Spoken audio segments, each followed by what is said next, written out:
Bonjour à toutes et à tous, merci de nous retrouver pour une nouvelle émission de 100% Quintet.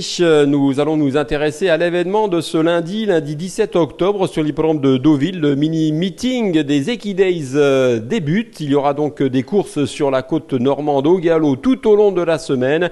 Et un Quintet vous est proposé donc dès ce lundi, le prix des Equidays justement, réservé à des 3 ans. Il s'agit évidemment d'un handicap. Disputé sur 2400 mètres, il y aura 16 concurrents, une course que vous pouvez vivre évidemment en direct et en live sur notre site pariturf.com. Nous allons tout de suite ensemble regarder le tableau des participants et les forces en présence. Avec en haut de tableau l'As Aude, une pouliche qui a donc remporté son gros handicap ces dernières semaines et qui évidemment a vu sa valeur remonter. C'est un petit peu plus dur pour elle désormais, mais pas impossible. Le 2 Stranger Together fait partie des outsiders. Le 3 Warm Breeze, on l'a pris en note dernièrement, on va en parler. Le 4 Blue Rock m'a beaucoup déçu ces derniers temps. Je pensais qu'il était vraiment capable de gagner un quintet. Il m'a déçu lors de ses dernières courses. Où en est-il? C'est la vraie question. Le 5, Mormona, fait partie des nombreuses possibilités associées à Théo Bachelot. On peut le glisser dans une combinaison élargie. Le numéro 6, Ultrasound, pourrait également tirer son épingle du jeu. Il l'avait bien couru lors de son avant-dernière tentative à ce niveau-là, où il n'a pas trop répété la fois suivante. Mais il évolue chez lui, dans son jardin, puisque l'entraîneur Stéphane Vattel entraîne à proximité de l'hippodrome de Deauville. Le 7, Happy Harry, l'entraînement redoutable de Jérôme Régnier, mais me semble limité en termes de valeur et de marge à ce niveau-là. Le 8, Abondant, devrait se plaire sur le tracé. C'est un poulain qui a été ménagé. Attention à lui. On va enchaîner avec le 9, Royal Monarch, outsider pour moi. Le 10, Hermely, qui court très régulièrement ces derniers jours. Donc aura-t-elle récupéré? Telle est la question.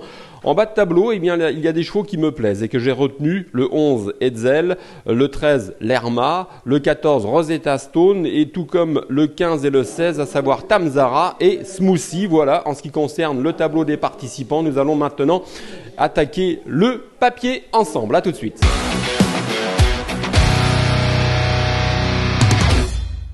Le papier de ce quintet avec mes préférés en focus, c'est le numéro 11 Hetzel qui me semble capable de progresser car c'est un cheval qui a très peu couru et qui a vraiment laissé une très belle impression lorsqu'il s'est imposé. Nous allons tout de suite regarder une course de référence concernant Hetzel, ce numéro 11. Elle date du 21 septembre sur l'hippodrome de Chantilly, le prix de la ville de la Morlaix, où ce jour-là il s'était imposé alors qu'il avait assez peu d'expérience dans cette catégorie. Il s'est vite retrouvé en tête, vous le voyez, il est reparti de belle façon pour s'imposer avec aisance. Alors certes, sa marge s'est réduite puisqu'on l'a pénalisé de 3 kilos plus la décharge dont bénéficiait Léa Bels, mais vous avez remarqué la facilité avec laquelle il s'était imposé. On ne connaît pas ses limites, alors peut-être va-t-il souffrir d'un manque de maturité face à des adversaires qui, eux, sont beaucoup plus endurcis dans cette catégorie, mais sincèrement, sur ce qu'on a vu en dernier lieu, on s'attend à ce qu'il gagne sa vie dans les gros handicaps ces prochaines semaines et pourquoi pas dès ce lundi, raison pour laquelle je n'ai pas hésité à le glisser en tête de ma combinaison, associé de nouveau à Léa Bels. C'est l'entraînement de Francis-Henri Graffard.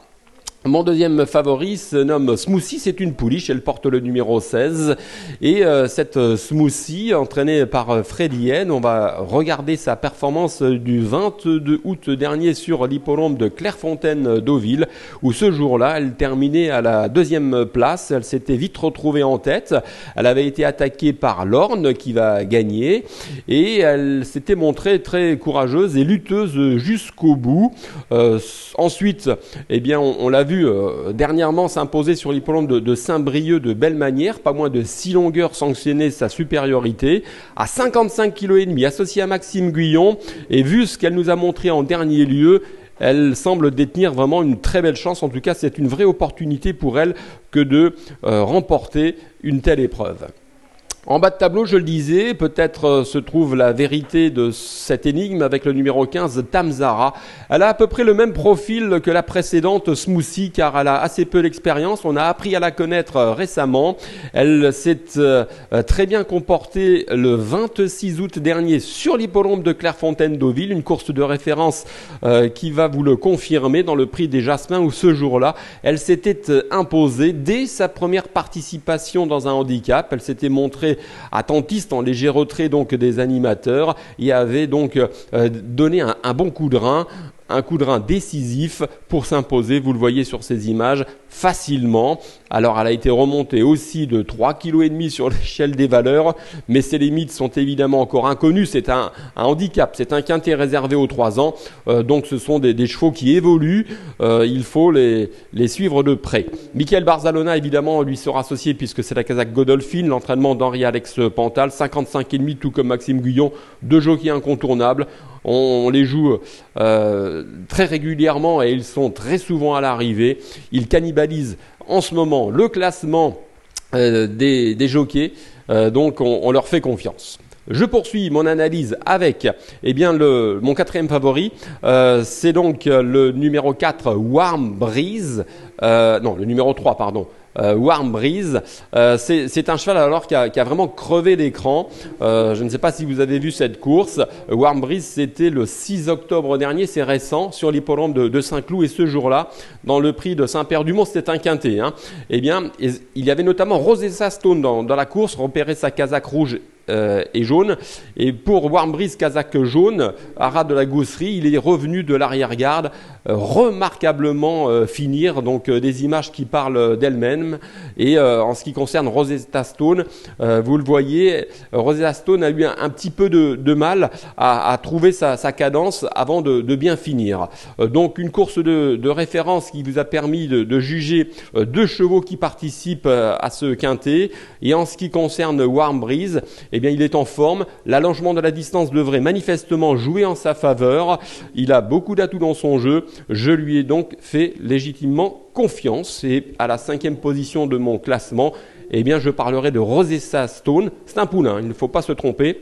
Il porte le numéro 14 et ces dernières semaines, il a démontré qu'il était susceptible de gagner sa vie dans les gros handicaps quintés. Une course de référence, lui qui date du 8 octobre à Longchamp, justement dans le prix de Longchamp où il avait terminé à la 4e place d'un quintet. Il s'était assez vite retrouvé dans le groupe de tête. Il avait suivi le mouvement, il avait un petit peu subi le démarrage à mi-ligne droite et puis s'était bien ressaisi, terminant honorablement à la 4e place. Donc voilà, on l'a vu donc recourir, je le disais récemment, c'est un cheval qui tourne autour du pot, donc on lui fera confiance. Voilà donc mes 5 favoris de ce quintet qui s'annonce, attention, ouvert. On va donc désormais récapituler avec notre choix.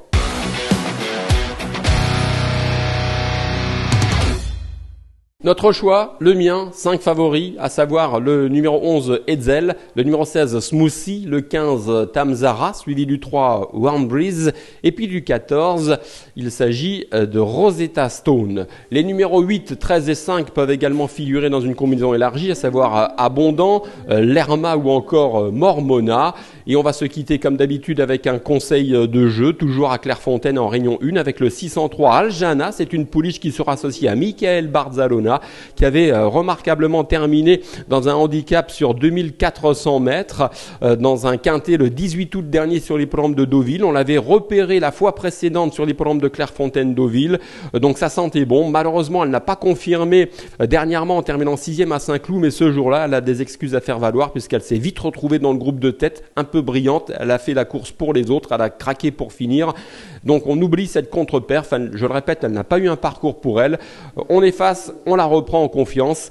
Avec un meilleur parcours, elle pourrait s'imposer. En tout cas, je la vois disputer les premières places. Je répète, c'est le 603 Aljana. Il me reste à vous remercier de votre fidélité, de votre attention, et je vous donne rendez-vous très prochainement pour un nouveau numéro de 100% Quintet Plus. Bye bye.